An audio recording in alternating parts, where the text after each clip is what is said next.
11 দিন হচ্ছে মেহের আলী গুম হয়েছে আমার বিয়ে করার পর। আমার মায়ের সাথে ডিভোর্স হয়নি, কিন্তু আমার মা তার সাথে সংসার করেনি। জীবিত হোক আর মৃত্যু হোক, সে যে আসে হোক আমাদের কাছে।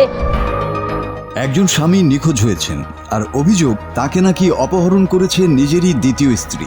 আর এই খবর ছড়িয়ে পড়তেই একেবারে সিনেমা স্টাইলে রাস্তায় নেমে এলো প্রথম স্ত্রী ও এলাকাবাসী।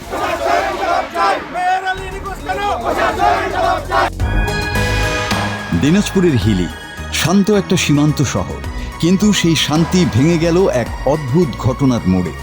অভিযোগ অনুযায়ী গত 31 মার্চ নিখোঁজ হন মেহের আলী। পরিবারের দাবি তাকে নাকি নিয়ে যায় তারই সম্পর্ক বিচ্ছিন্ন হয়ে যাওয়া দ্বিতীয় স্ত্রী এবং তার ছেলে। আর এখানেই ঘটনা নেয় নতুন মোড়। পরে জানা যায় তাকে নাকি ভর্তি করা হয়েছে জয়পুরহাটের একটি মাদক নিরাময় কেন্দ্রে। কিন্তু প্রশ্ন থেকে যায়, এটা কি সত্যি চিকিৎসা, নাকি এর আড়ালে আছে আরো বড় কোনো রহস্য? 11 দিন কেটে গেল, না মিলছে মেহের আলীর খোঁজ, না পাওয়া যাচ্ছে কোনো পরিষ্কার জবাব। এদিকে ধৈর্য হারিয়ে ফেলে তার প্রথম স্ত্রী ও তার পরিবার। সবচেয়ে মজার বিষয়, এ সময় প্রথম স্ত্রীর সমর্থনে পাশে এসে দাঁড়ায় তৃতীয় স্ত্রী। এলাকাবাসীকে সঙ্গে নিয়ে গেল শুক্রবার দুপুরে তারা নেমে আসে রাস্তায়। হিলি জয়পুরহাট সড়কের মাঝখানে শুরু হয় মানববন্ধন। ধীরে ধীরে সেই মানববন্ধন রূপ নেয় সড়ক অবরোধে। পুরো মহাসড়ক থমকে যায়, যাত্রী, বাস, ট্রাক সবাই দাঁড়িয়ে যায় এক অদ্ভুত অচল অবস্থায়। লাউড স্পিকারে ভেসে আসে একটাই দাবি, মেহের আলীকে দ্রুত উদ্ধার করতে হবে। আমি মেহের আলীর স্ত্রী। 11 দিন হচ্ছে মেহের আলী গুম হয়েছে আমার বিয়ে করার পর। যখন খবর পাইছে যে মেহের আলী বিয়ে করছে, তারপর তার ছেলে এবং ছাড়ে দেওয়া স্ত্রী তাকে গুম করছে। গুম করার পর খোঁজ পাই না থানায় গেছি, টিওনোর কাছে গেছি, এখন পর্যন্ত কোনো ফলাফল পাচ্ছি না। এখনো জানি না মেহের আলী বেঁচে আছে না মারা গেছে। আমার স্বামী ওনার গুম করেছে, আর লিয়ে যায় আমার পরেকার স্ত্রী করছে, তাকে তালাক দিছে সম্পত্তি লেখার জন্য। আর আমরা হলাম আমার বাবার বড় বউয়ের মেয়ে। আমার মায়ের সাথে ডিভোর্স হয়নি, কিন্তু আমার মা তার সাথে সংসার করেনি। আমার সৎ মায়ের জন্য আমাদেরকে এখান থেকে উচ্ছেদ করেছে। আমরা চাই আমার বাবা আমাদের সামনে থাক, হাঁটা চলা করুক, রাস্তা দিয়ে চলাফেরা করেছিল যেমন তেমন থাক।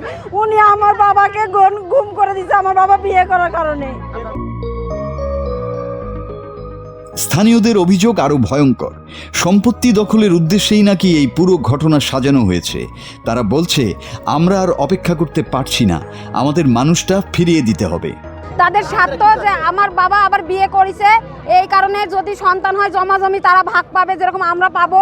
এই কারণে ওরা জমি কাউকে ভাগ দিবে না, বিধায় ওরা গুম করেছে সম্পত্তি লেখে নেওয়ার জন্য। এখন বাসে রাখিছে না মারে ফেলিছে আমরা বলতে পারি না, আমরা তাকে চাই। আমরা এখানে বসছি যে আমার বড় আব্বাকে চাই, জীবিত হোক আর মৃত্যু হোক, সে যে আসে হোক আমাদের কাছে। আর আমরা ওসি স্যারের কাছে প্রতিদিন গেছি, 11 দিন ধরে আমরা ওসি স্যারের কাছে গেছি।